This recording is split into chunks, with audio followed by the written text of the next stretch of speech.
two diesels surveyed the shed.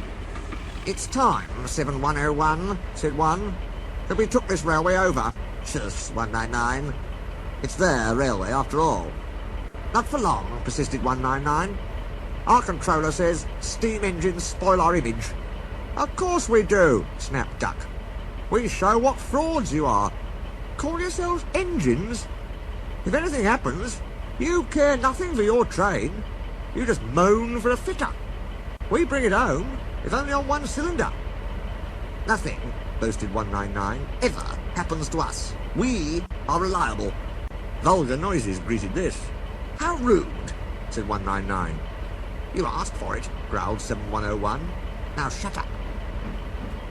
Next day, Henry was rolling home tender first. "I'm a failed engine," he mourned. "Lost my regulator. Driver says it jammed wide open, and he can't mend it till I'm cool. However," he went on, "I've got steam, and driver can use my reverser.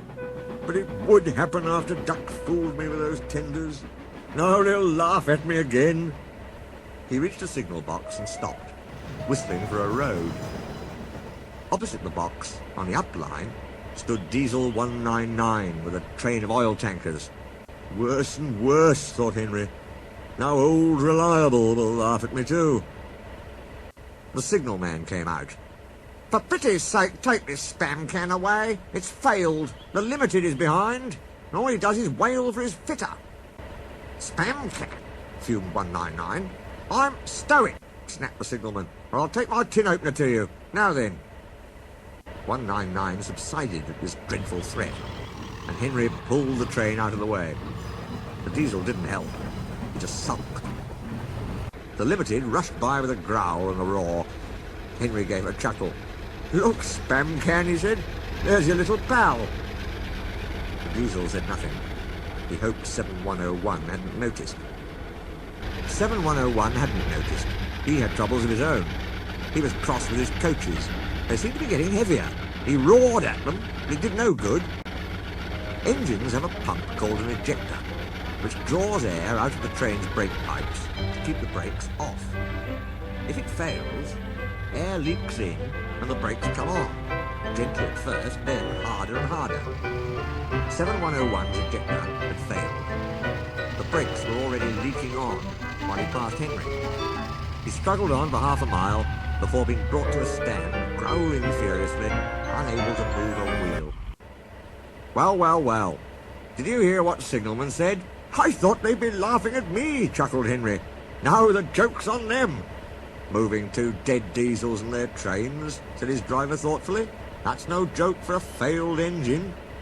Do you think you can do it?" "I'll have a good try," said Henry with spirit. "Anyway, 7101's better than old spam can. He did try and shut him up last night." "Come on then," said his driver. "We mustn't keep the passengers waiting." "Get moving, you!" Henry puffed the sulky diesel into motion and started to the rescue.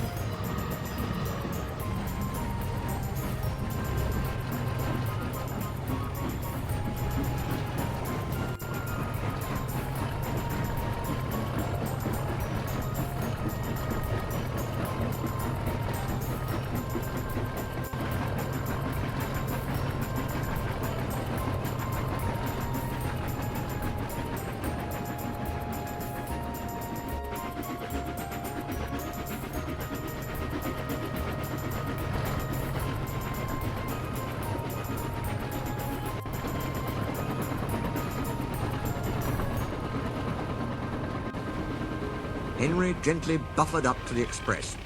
While the two drivers talked, his fireman joined his front brake pipe to the coaches. "It's better than we thought, Henry," said his driver.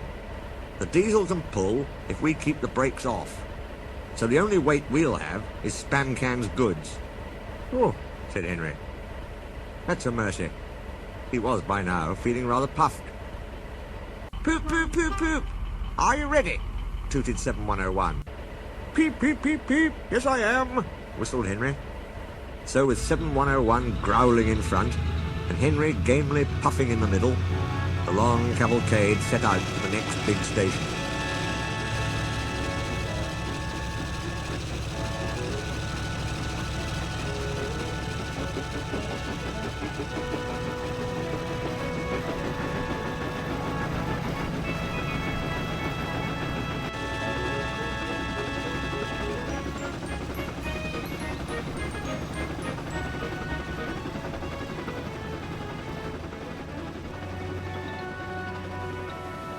Donald and Flying Scotsman were waiting.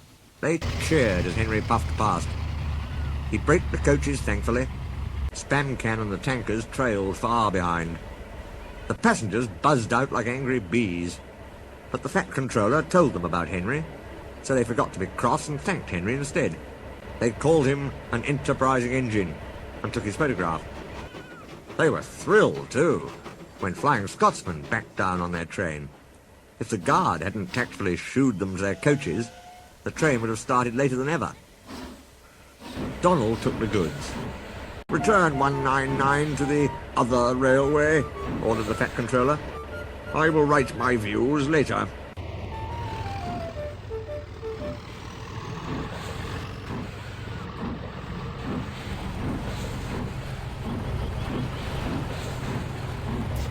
Henry and 7101 went away together. "I'm sorry about last night," ventured the Diesel. "That's all right. You did shut old Reliable up." "And," said the Diesel ruefully, "made a fool of myself today, too." "Rubbish. A failed injector might happen to anyone. I'd lost my regulator." "You? Failed?" exclaimed the Diesel. "And yet..." His voice trailed away in admiration. "Well," said Henry, "emergency, you know. Trains must get through." 7101 said no more. He had a lot to think about.